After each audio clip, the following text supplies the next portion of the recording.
Well, on Friday, we witnessed two very good quarterfinal games, didn't we? With Croatia beating Brazil to get through to the semi-finals, and of course, Argentina getting through against the Netherlands.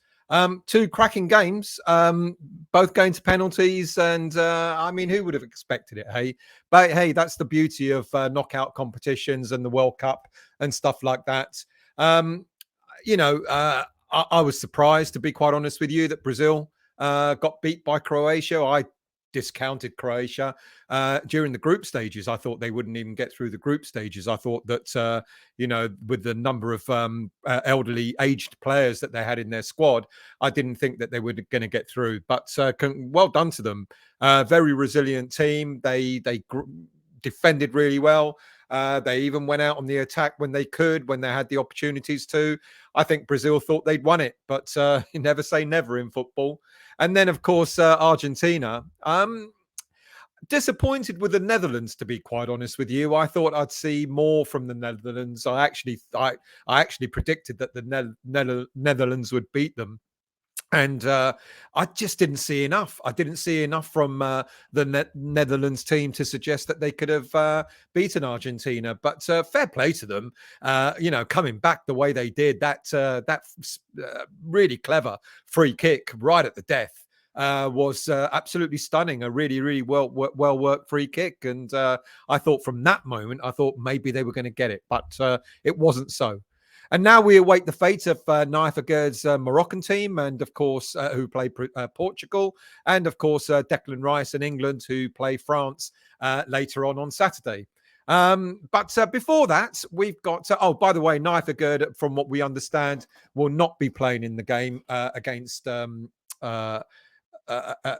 Portugal. I think that's, even though I know they need him, he's been one of their best defenders and one of the best defenders in the World Cup, to be quite honest with you, let alone for Morocco only. Clearly, there's going to be a big miss, but I mean, it's kind of good news for West Ham. Maybe not so such good news for Morocco, but kind of good news for West Ham that he's not going to play in that game. It gives him a bit more time to recover from the thigh injury that he's got. But before that, let's move on to domestic matters, because at 2 p.m. on Saturday, West Ham United are away to Udinese in Italy.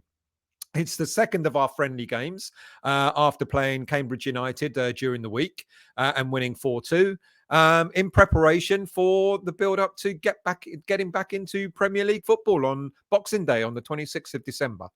So after watching the game against Cambridge United earlier in the week, what would David Moyes have made of the performance and from the team? Well, let's look at 5 things that I've certainly learned, and maybe we've all learned from the Cambridge game.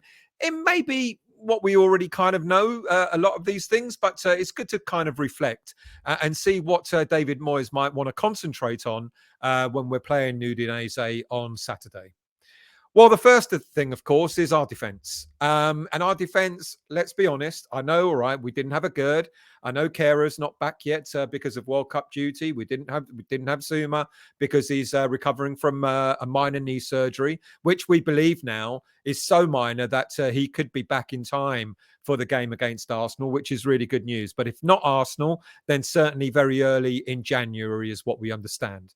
So we've got Dawson and Ogbonna as our main central defenders, and we're going to have to rely on them, aren't we, for what comes up over the next few games. You know, the friendly against Udinese, probably the friendly against Fulham as well, and quite possibly it might be those two players, and maybe Kehra is going to be in the mix as well when we meet Arsenal on Boxing Day. They didn't perform very well, did they, really? Neither of them. And you could say, look, let's not look too much into it. The players haven't had a match for quite a few weeks.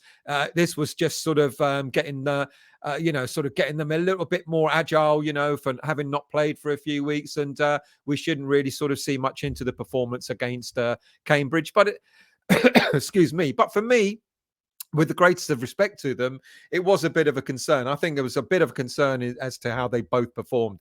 They looked a little bit sluggish. They looked a little bit slow. They kind of like didn't look quite steady, and I think there's quite a bit of work to do. And Udinese is going to be a big test for our defence on Saturday, and it's going to be quite interesting to see how Dawson and Ogbonna fare against the Udinese team. Cambridge was a tough test, difficult team to beat, I guess. Low league teams could always spring a surprise, etc. But I think Udinese is going to be a much tougher test and a much closer reflection on what we might be looking at in terms of our defence moving back into the Premier League. We also, as we know, we lost Creswell on 15 minutes, and we were told he was taken off because it was precautionary. He felt his hamstring a little bit. But how many times have we been told in the past that, when a player has a minor knock or it's only precautionary, then all of a sudden the player goes missing for God knows how long. If you remember last season when Creswell was injured, when he hurt his back, apparently he cracked a bone in the back in his back when he hit against the post. I think it was against Man City, and we were told it was minor. He'll be back soon, and he was out for something like seven Premier League games. And then, of course, we've got Maxwell Cornet, who we were told he was going to be back in time for football just before the World Cup, and then we were told he'll be back just after the World Cup, and then we thought he was going to play in the Cambridge game, and no Maxwell Cornet. So goodness knows what's going on. So when I hear that it's precautionary and it's only a minor knock, I get a little bit anxious and I get a little bit worried and think to myself, perhaps it's a little bit more than just precautionary. I guess we'll find out. If Creswell is in the squad for Udinese, I think that'll be good. If he's missing, it might be a little more than just precautionary. So let's see. But for me, I hope for a better display from our defenders, to be quite honest with you. I think we certainly need it. We need Oggy to be back to his best. We need Dawson to brush off the cobwebs in his head about maybe moving up north. And he either accepts that he's going to be at West Ham for the rest of the season, or we look to move him on in January and bring in reinforcements accordingly. But I'm really, really hoping for a much better performance from our defence overall. Then we look at our strikers, and one has to say that both Antonio and Scamacca look pretty woeful, pretty out of sorts in our attack as well. Given that we've only scored 12 goals in the Premier League in 15 Premier League games this season so far, our goal scoring has got to improve dramatically. Antonio was certainly industrious in the first half, but rarely much end product from him. Although he did contribute to our first goal, I guess, because the missed or the hard hit pass that Flynn Downs couldn't control ended up at Jared Bowen's feet, and he smashed it in. It was meant to be for Flynn Downs, or maybe Flynn Downs got in the way. Who knows? In the second half, Antonio, as we all saw, missed a sitter when a miss hit by Scamacca rebounded to his feet, and he missed from inches away. And I think he was grateful that his blushes were spared when the whistle went for offside. Look, Antonio's never been an elegant player, has he? He's certainly not the case with his heavy touches. It can hit him on the knee, on his chest or whatever, and it can go flying places. He's not got that great control, has he really? And it kind of it showed again at against Cambridge. It was like, just control the ball and get it down and move forward. But he's not that graceful. And Scamacca himself didn't really sort of put himself up high because of his erratic shooting. I remember when he was interviewed when we signed him, and he said, "I love shooting," and we're like, "Great, shoot as much as you can and as much as you want." But his shooting was woeful against Cambridge United. So we've got a bit of a concern, haven't we? We've got a bit of a concern with our defence, and we've got a bit of a concern with our strikers. And that's worrying. We're leaking. We've been leaking goals, and we haven't been scoring goals. And I guess, even though it was the first game back after a few weeks, etc., those are the two areas that kind of still concern me. Our defence doesn't look fantastic. It still looks a little bit shaky, and our attacking play also looks a little bit shaky. And then the people that are keep shouting out that Scamacca and Antonio should play together. Well, we saw the result of that again when Antonio moved out left and when Scamacca came on in the second half. Look, They're such different footballers, completely different footballers. And that's why I've never really thought it would work. Skamaka needs players who are quite clever, I guess, for want of a better description. He needs clever players around him to do the little one-touch passes, pass and move, 1-2s, all that sort of stuff. Antonio's not that way inclined. He doesn't play his football in that way. Antonio uses his brute strength. He runs for the ball, pushing it down the bylines, etc., probably getting some crosses in and so on, which if Skamaka was in the middle of the box, he might get to the end of some of them. But they're just not compatible in any way. I said at the beginning of the season that I thought there were far better players or far different. I don't know disrespect to Antonio. I think there are far more different players who would much more suit Skamaka's style of play than Antonio does. Cornet, if he's ever going to be fit. I think Fornals, I think Fornals should be the man who plays as a number 10, just behind Skamaka. I think that would work wonderfully. I think Benrahma can play alongside Skamaka, and Bowen, etc. But Antonio, for me, I'm sorry to say, people are calling out for it, but it's not for me. I just don't think it's the right move for West Ham going forward. Right. So what's gone well? Well, we talked a little bit of our defense, and that's looking a little bit rusty. Talked a little bit about our strikers, and that they're looking a little bit rusty as well. But I think the one good thing that we saw from Cambridge was our midfield. I think we learned quite a bit from midfield, because I thought Fornals, Bowen, and Benrahma all had very, very good games. They look fresh. They look hungry to get back to Premier League football again. And for me, these are the three players who should probably be starting to support Skamaka in our first game against Arsenal. If you've got Bowen, I'm going to talk about Bowen in a minute, but you've got Bowen and you've got the likes of Fornals, who I said should be the number 10, and then Benrahma, all supporting Skamaka. I think you'll see a very, very different Gianluca Skamaka playing football. I'm really getting worried about Skamaka and people talking about him being the Haller number 2. The only reason why he's a Haller number 2 is because David Moyes is probably not utilising him in the right way and getting the players around him to support him accordingly. Look, for me, Fornals was very industrious. I thought he was really good.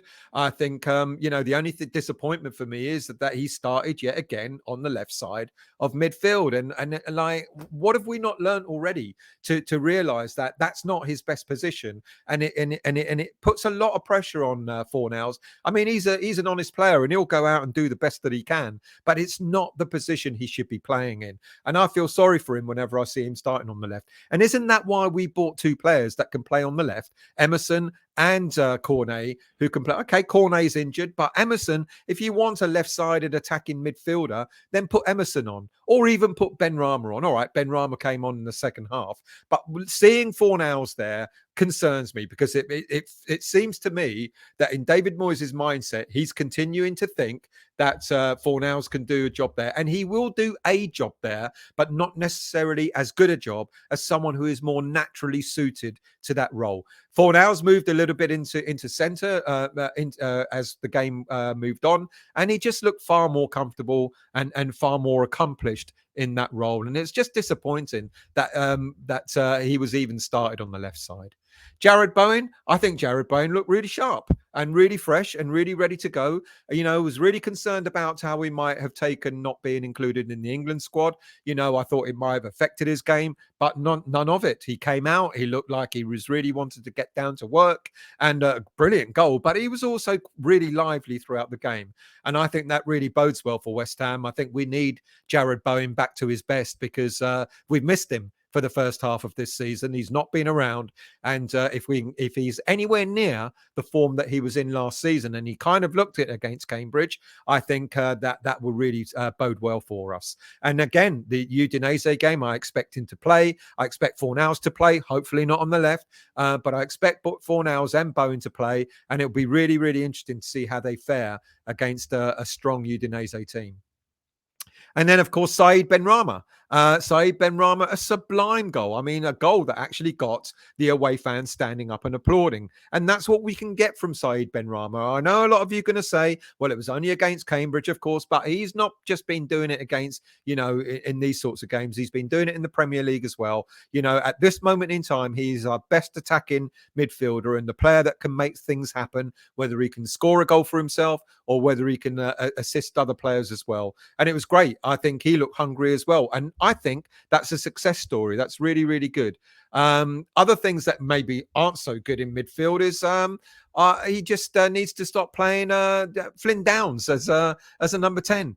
And that's what the next thing that we go on to. It seems the fourth thing is our formation. And David Moyes, it doesn't matter what you say or what you do or what you recommend as a fan on on social media, etc. David Moyes is his own man, and he played a 4-2-3-1. I mean, okay, if he's going to play a 4-2-3-1, fine, do it. But do it with the right players in the right positions. And I think the first thing is, I've just mentioned it, is stop playing Flynn Downs as a new number 10. He's not. I feel sorry for him. He tries. He's a footballer. He's a professional footballer, and he's going to try and do his best. But why, oh, why are we playing Flynn Downs there when it should be Fornals playing in that position to assist the attacker, whether it be Antonio or Scamacca or whatever? And I think that's the first thing. Do not play. You want to play a 4-2-3-1? That's absolutely fine. You continue doing that, but do not play Flynn Downs in the number 10 position. I think that's a real shame. And of course, the player that we're going to be looking at, who's also not a number 10, is Paqueta. Paqueta. He is the player that should be playing in that too. And it's really interesting. When I've been looking at Brazil in the World Cup, they played two formations primarily, 4-3-3, and they reverted against Korea and Croatia to a 4-2-3-1. And in both occasions, in a 4-3-3, Paqueta, what do we call him? Paqueta played on the right side of a three.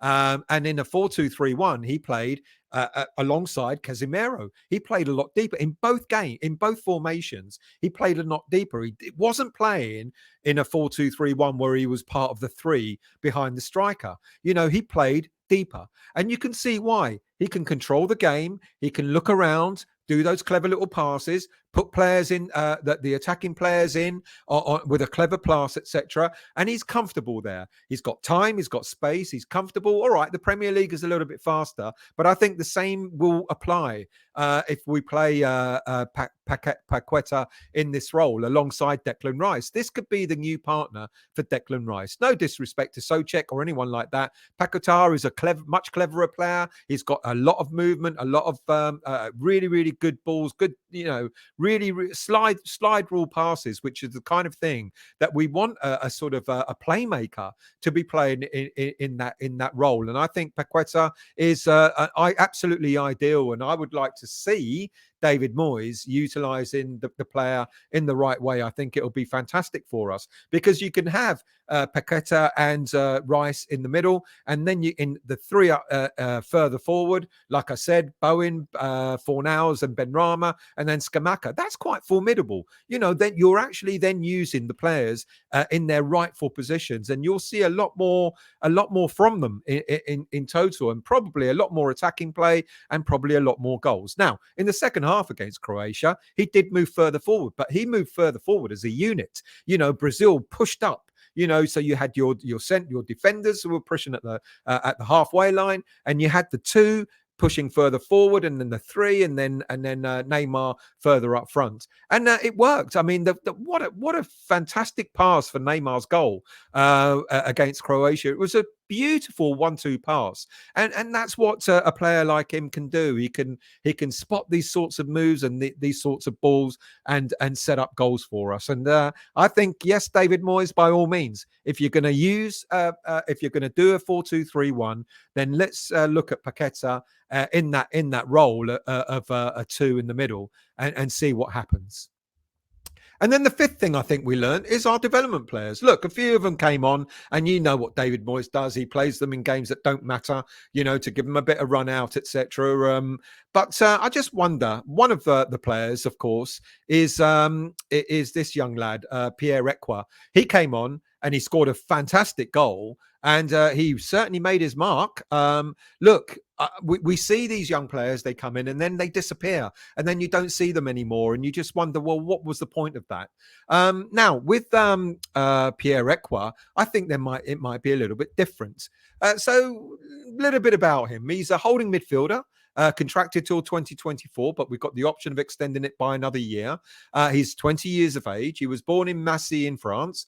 He's come through the Clairefontaine youth system, which has developed quite a number of interesting and famous footballers. Thierry Henry and other players have come through that development scheme, and he's quite well liked.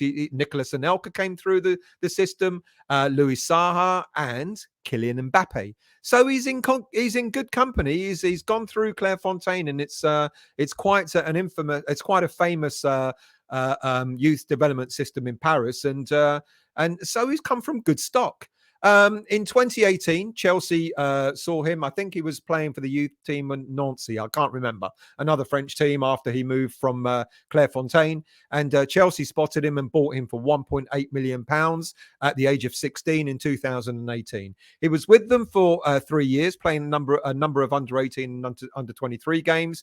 But West Ham, he had 6 months left on his contract, and West Ham came in for him and paid £1.3 million for him in 2021. Before that, he had a couple of trials for West Ham. Sometimes you have these games and you see a named trialist, and they don't give you the name of these players, but he played against Arsenal, scored a goal. I think he scored a couple of goals in a couple of games against Arsenal, which was at the end of the previous season when we kind of just avoided relegation when it was the under 23s. And Ekwah was in those teams and did exceptionally well, which made West Ham United decide to sign him up. He's like I said, a central defensive midfielder. He's come from Chelsea. Sound familiar? Yeah, Declan, exactly the same thing. Now, Mark Robson is really likes this guy, and he's made him the captain of the under 21 teams. And there are quite a few under 21 players coming up from the under 18s development youth squad that are now playing in the under 21s, and they kind of look up to Ekwah. He's a bit of a sort of a role model. He's a bit of a leader. Mark Robson has made him captain of the team, and he's impressed. He's impressed immensely.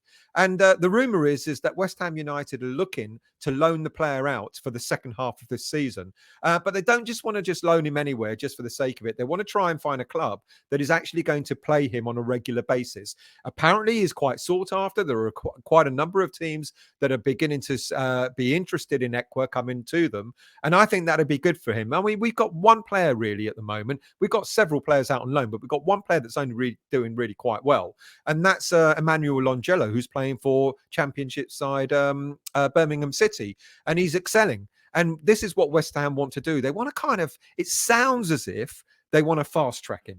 Now, I could be wrong, could be completely wrong, could be completely wrong on this, but it sounds to me that they want to get him out there, fast track him, give him at least 6 months worth of football, 4 or 5 months worth of football, and see what happens at the end of the season. So far, he's had 38 appearances, 8 goals and 2 assists for the under 21s. He's also a France under 20 international. And there is rumour that if we do end up selling Declan Rice, we're obviously going to be looking for a replacement. Well, why not have a ready-made replacement rather than having to go out and spend an awful lot of money to buy one? I'm not suggesting for a moment that Ekwah is anywhere near the level of Declan Rice, but then I guess Declan Rice wasn't near the level of Declan Rice when he started off at West Ham, and look at how he's pushed on. And I think there's a belief that Ekwah can do exactly the same at West Ham. It might take a little bit of time, but if there's enough belief in him to actually play him, then why not? Right, that's the end of this short video. Of course, there's the 2:00 game against Udinese that's on the West United official YouTube channel, so you can watch that. You can get a link from the West Ham website, and then of course there are the two other quarterfinals: Morocco against Portugal. Good luck, Morocco. Only, because of Naya Gerd. I love to see Naya Gerd go through. And of course, the game later on today is against England against France, and the very, very best to England. I mean, come on. This is our biggest test. And I've got to be honest with you. If England manage to beat France, then what's to stop them from winning this competition? Hey, thank you all for watching. Really much appreciated. If you, like I said, if you're new to the channel, do hit the like and subscribe button and hit that bell notification to let you know when the next show, when the next video is on. Thank you all for watching and have a good weekend.